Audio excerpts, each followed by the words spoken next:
J'ai décidé que cette conférence était à la fois pour Spiral, à la fois pour Marie-Louise Folfrancs et Carl Gustav Jung, parce que j'ai eu envie en fait que ça soit une conférence assez audible et compréhensible par tout le monde. Qu'on ne soit pas obligé d'être jungien pour comprendre. Alors j'espère que je vais réussir ce challenge, parce que c'en était un, à la fois que ceux qui connaissent Jung se sentent nourris par ce que je vais dire ce soir, et à la fois ceux qui ne connaissent pas beaucoup Jung se sentent aussi nourris. Donc voilà, j'ai essayé, on verra bien, vous me direz. Là, je crois que j'ai dit ce qu'il fallait. Donc, en fait, je voulais vous faire passer deux messages qui me paraissent essentiels lors de cette soirée. Je vous les dis tout de suite et après, vous verrez au fur et à mesure. La première, c'est que la vie intérieure, notre vie intérieure est quelque chose de vital. Pour nous, en tant qu'individus, mais pour aussi le collectif. Le deuxième message qui est très important pour moi, c'est que la vie extérieure, c'est vraiment un symbole, une métaphore de notre vie intérieure. Il n'y a pas de séparation. Donc je vais vraiment, avec l'aide du conte, vous amener vers ça, vers ces deux vérités pour moi. Alors, je vais commencer par une histoire, quelques-unes, il y en a qu'une d'ailleurs peut-être qui connaît, non, il y en a plusieurs qui connaissent, parce qu'elles l'ont vécu.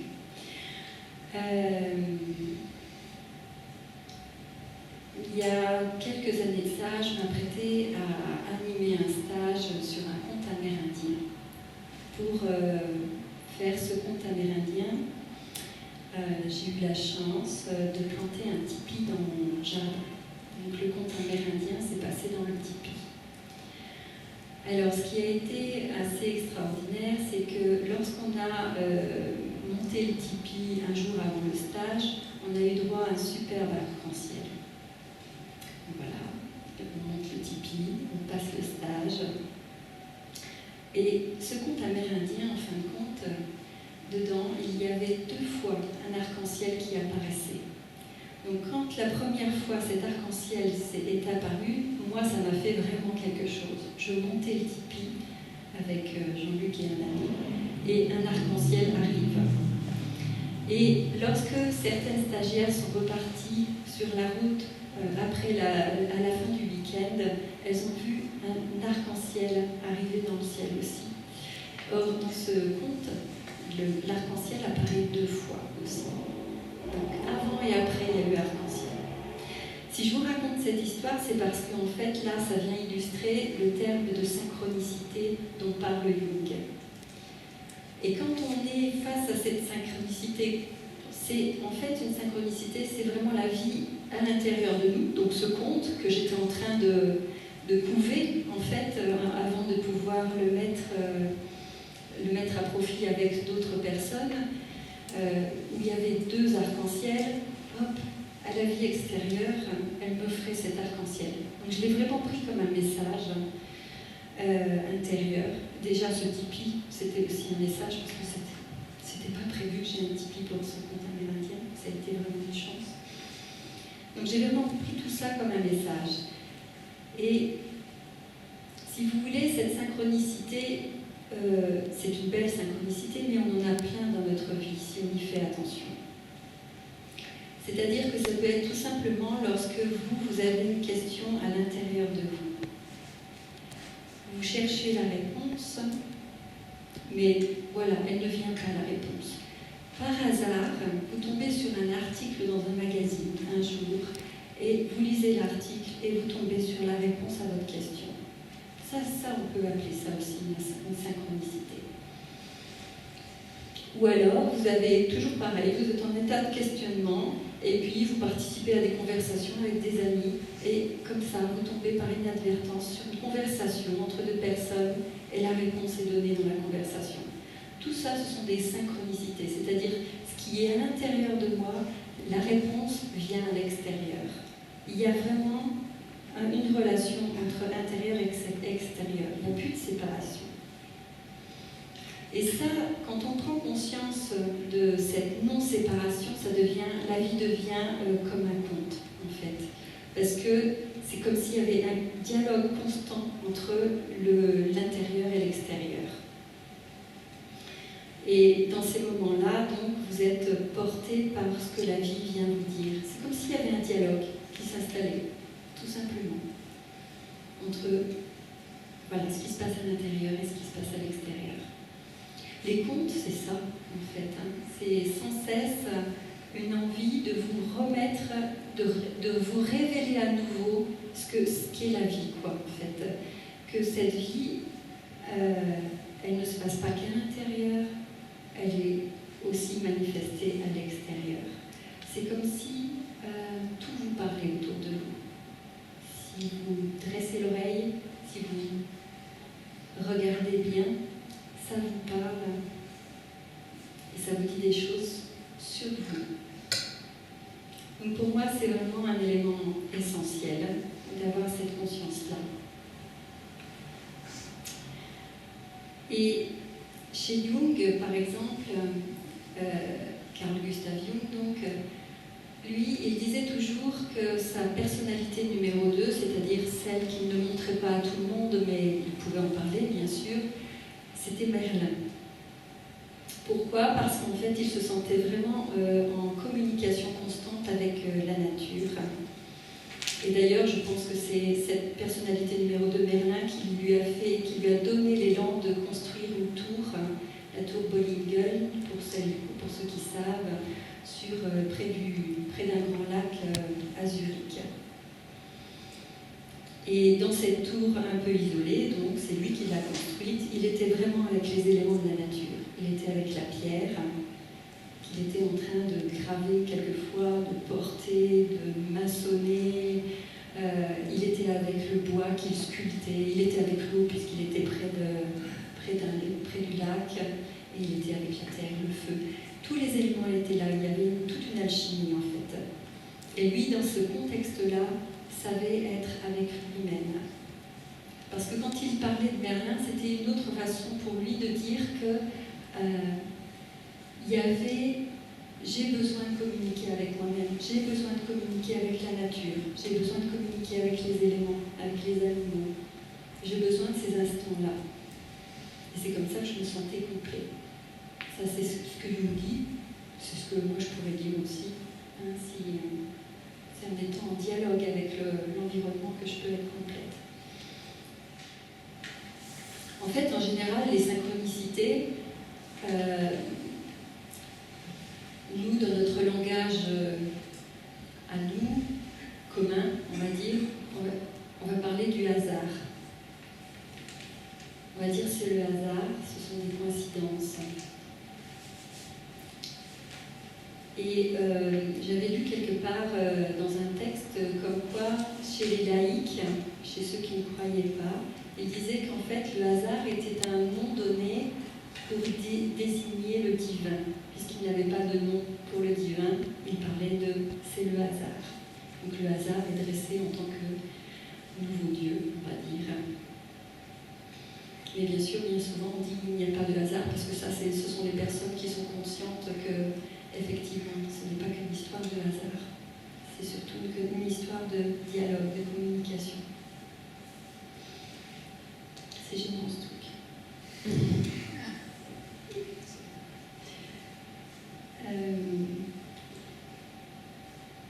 En fait, ce qui est vraiment important, je pense, c'est d'arrêter de séparer toutes les choses entre la vie intérieure, la vie extérieure, le conscient, l'inconscient, le féminin, le masculin.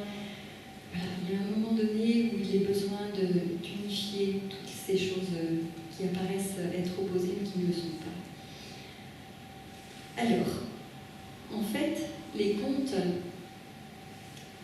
si vous voulez, c'est vraiment ce qui vient nous remettre à jour le fait que la vie, c'est ce dialogue constant entre nous et l'autre, entre le conscient et l'inconscient.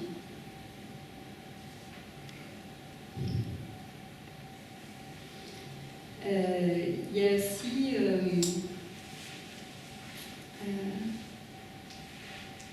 Un conte aussi, c'est donner du sens à la vie. Or aujourd'hui, je crois qu'on est tous un peu à la recherche du sens. Et ceux qui effectivement n'ont pas trouvé le sens à leur vie, souvent il y a des maladies, des accidents qui peuvent se produire parce qu'ils sont à côté de leur vie. On dit à côté de la plaque, mais ça veut dire à côté de la vie, quoi, en fait, de leur propre vie. Or, aller trouver du sens à sa vie, c'est oser qui on est, c'est oser qui on est, c'est oser son unicité.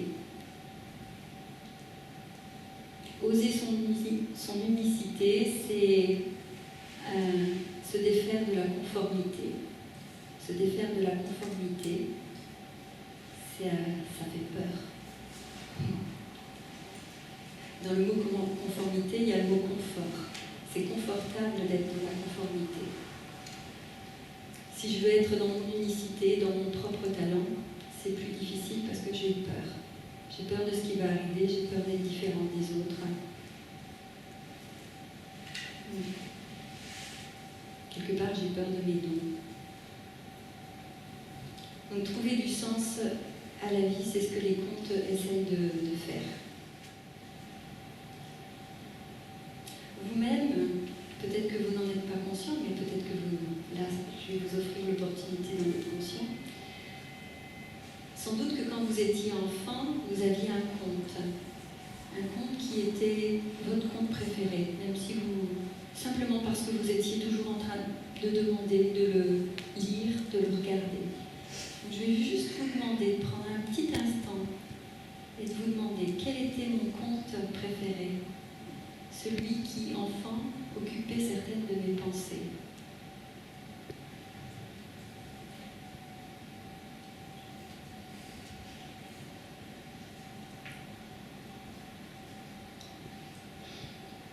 Je poserai la question tout à l'heure. Moi, c'était Cendrillon. Et lorsque j'ai commencé en tant que psy à faire des stages, etc., sur des contes, j'ai choisi tout d'abord un conte qui s'appelait Baba Yaga et Vassilissa, que certains connaissent. Et quand je l'ai choisi, je n'étais pas vraiment consciente du choix que j'étais en train de faire. C'était simplement, ça avait croisé ma route 2 fois, par hasard, entre guillemets. Et donc, je me suis arrêtée sur ce conte qui avait croisé ma route et j'ai décidé d'en faire un travail sur moi et j'ai décidé après d'offrir ce travail sur moi à d'autres personnes. Et à un autre moment, justement, par rapport à ce conte amérindien dont je vous parlais tout à l'heure, qui s'appelle Face brûlée, enfin que j'ai traduit par Face brûlée, puisque c'était un conte que j'avais trouvé en anglais, c'est en travaillant sur ce conte que je me suis aperçue que tout ça, c'était des versions de Cendrillon. Et là, je me suis rendu compte que ça me poursuivait malgré tout, alors que je n'en avais aucunement conscience. Donc ça veut dire que quand on est enfant, on sait ce qu'on fait quand on va vers un conte. C'est pas un hasard. Ça nous parle. C'est peut-être en train de guérir notre psyché quelque part. C'est peut-être en train de réparer quelque chose. C'est peut-être en train de compenser une vie. Mais moi je pense que si vous réfléchissez à ça et vous pouvez vous dire, mais ce conte-là, qu'en est-il aujourd'hui et qu'est-ce qui vient faire travailler chez moi encore aujourd'hui? Et qu'est-ce que j'ai encore à travailler avec lui? Alors voilà, en étant consciente de ces choses-là, j'aimerais bien simplement, déjà entre voisins, voisines, que vous puissiez vous partager ensemble votre conte préféré. Que ce soit La Belle au bord dormant, Cendrillon, Blanche-Neige, Le Petit Poucet, Le Vilain Petit Canard, peu importe, je ne sais pas. Voilà, un conte que vous avez lu, un autre dessin animé, bon, parce que souvent maintenant, les contes, c'est par les dessins animés. Donc tant mieux que les dessins animés existent, parce que ça permet que les contes continuent à être véhiculés aux enfants. Même maintenant, en ce moment, il y a beaucoup de films sur les contes. Voilà, échanger un petit peu. Combien il y a de Cendrillon dans la salle? Il y a quelques Cendrillons, d'accord. Et les Blanche-Neige,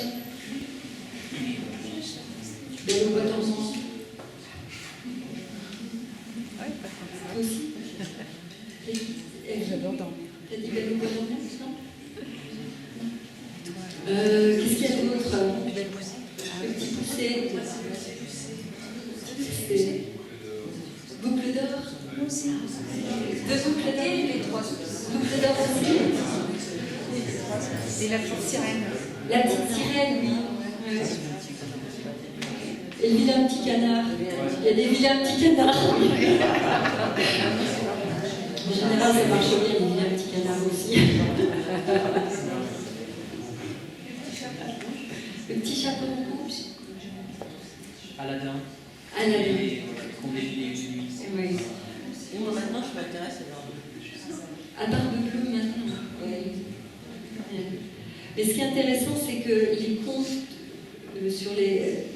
qui vous intéressent maintenant adultes, c'est de voir le lien justement qu'il pourrait y avoir avec les contes qui vous intéressaient enfants. C'était tellement flagrant chez moi au bout d'un moment, enfin flagrant, il m'a fallu du temps, mais voilà quoi.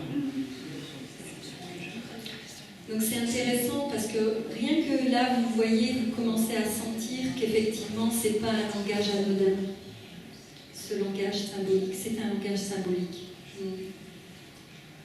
Et qui parle au plus profond de nous. Qui ne nous laisse pas indifférents. Quand je travaillais à l'aide sociale à l'enfance, j'avais un petit garçon qui était en famille d'accueil et qui avait eu des problèmes,